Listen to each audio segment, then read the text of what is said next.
The question is why, if Lewis Hamilton and Mercedes both want to seal the deal, they have yet to do so?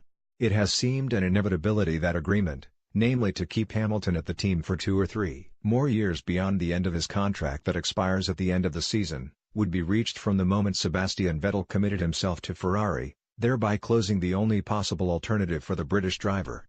That was last autumn. A new contract, so driver and team told us, was due for completion before the opening race in Melbourne.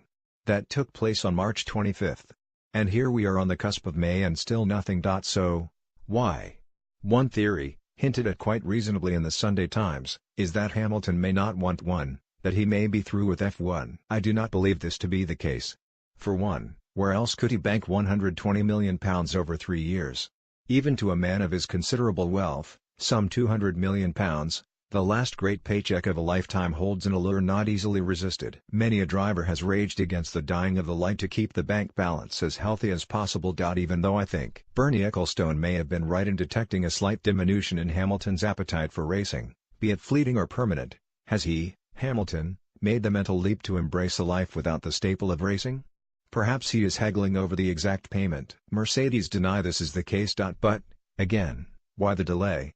Whatever the answer, Hamilton should not dither further. Forsaking hijinks in America, he should cancel all engagements until he reaches agreement and signs himself to Mercedes. For his own clarity of thought, he should arrive in Barcelona for the next race with the untidiness of the contract situation resolved. If he does not, the questions, distractions, will become greater.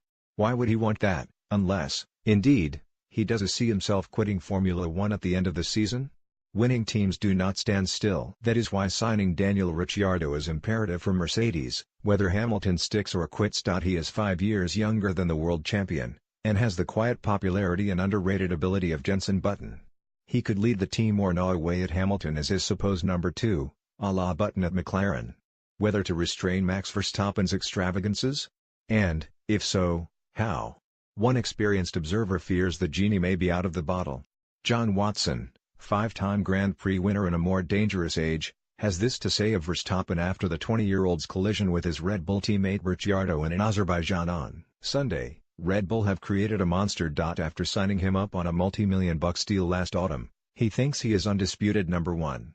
Actually, the way he races is like he's still in F3. If I ran the team, I'd swap him with Pierre Gasly, put him back in Toro Rosso, to learn how to be a Grand Prix driver. Until he realizes that driving as recklessly as he does serves nobody, he is just going to be a dangerous hot rod. To think smart, not fast, is beyond him. Over 4 weekends so far he has screwed up each time. He was very aggressive against Ricciardo, who does know how to overtake without colliding with other cars, let alone your teammate. Adrian Newey, Helmut Marko and Christian Horner need to stop the rot. But, as I say, they've created a monster, and it is difficult to control it.